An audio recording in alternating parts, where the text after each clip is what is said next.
Kumar bağımlılığı en son aldığım bilgiye dayanarak zaten devletimiz de bu konu hakkında bir çalışma başlatıyor. Oynayanlar da artık bu kabahat değil, artık suç olarak geçmeye başladı. Suç olarak geçeceği için zaten artık bundan sonra kullanıcıların hepsi bir suç işlemiş oluyor ve bunun belli bir yaptırımı olacak. Bağımlılıkların aslında temelinde hepsinde aynıdır. Yani madde bağımlılığı neyse bizim için aslında kumar bağımlılığı da aynı şekildedir. Hepsinin temel prensibi vücuttaki dopamin hormonunu daha fazla salgılanmasıyla beraber kişiye keyif vermesi. Ve bu keyfin gitgide tolere dediğimiz bir durum vardır. Gitgide tolere edilerek çok daha fazlalaşmasıdır. Tıpkısı şuna benzer aslında. Mesela bir içki bağımlılıktan bahsedersek eğer içki bağımlılığına işte kişi ilk önce bir bira tüketirken o biranın vermiş olduğu zevki daha sonralarında bir birayla karşılamayıp 5 bira ya da 10 bira içerek ilk aldığı keyif almaya başlar. Bu da tolerans yazılıyor. Her defasında artar. Kumar bağımlılığı süreç aynıdır aslında. Kişi kumar oynamaya başladığında dopamin vücut daha fazla salgıladığı için mutlu olduğunu, daha mutluluğu hisseder. Bu mutluluk zamanla beraber kayıpla tabii ki kaçınılmaz bir kayıpla beraber strese dönüşür. Ve stresle beraber kişi çok daha fazla oynayıp çok daha fazla işte kazanmaya veya aslında genel itibariyle kaybettiğimi kazanayım dürtüsüyle beraber çok daha fazla miktarlarla ve çok daha fazla oynamaya başlar. O yüzden genel itibariyle kumar bağımlılığı diğer bağımlılıklarla değişmez. Hepsinin aslında kumar bağımlılığına ulaştıktan sonra kişinin normal yapması gereken süreç bir psikolog ya da bir psikiyatriye daha doğrusu artık psikiyatriye başvurması gerekiyor. Çünkü bağımlılık süreci eğer aynıysa onun arındırılması için birkaç ilaç takviyesi yapılmalı ve aynı zamanda bir psikologla görüşürse eğer süreci terapiyle beraber devam ettirmesi gerekir.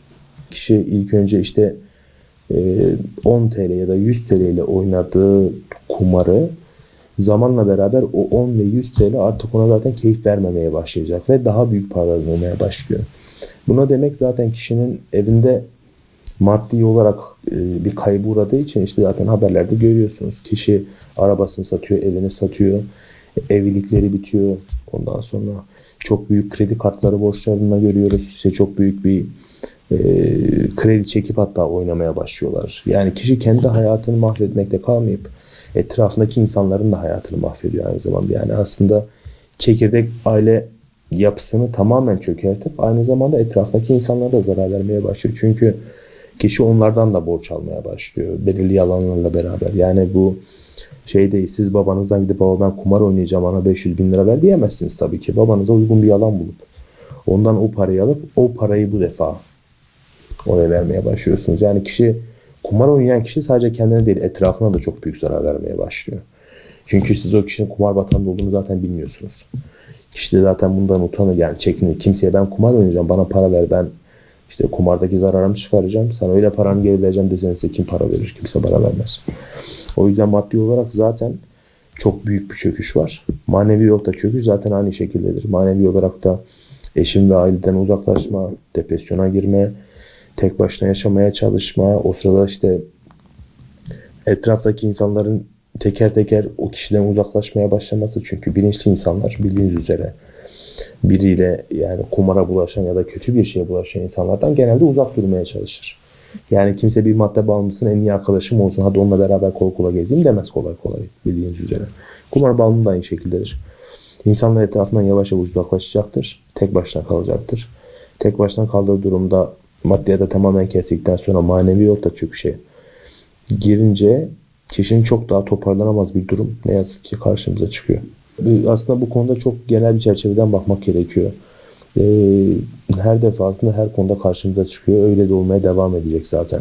Teknoloji geliştikçe bir şeylerin erişimi çok daha kolaylaşmış hale geliyor. Bundan 20-30 yıl önce sanal bahis veya internet sitesinden bahsedemezdik.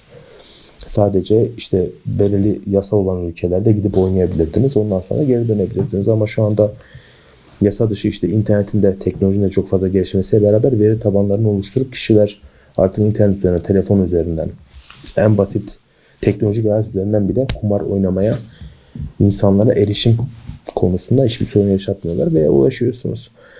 Şimdi ailelerin burada yapması gereken bir kişinin para harcama yani çocuğun para harcama limitini her zaman belirli bir seviyeye tutmalı ve o limiti aştığı zaman bu paranın nereye gittiğini sorgulamalı. para daha da fazlalaşıyorsa bunu takip etmeli öncelikle.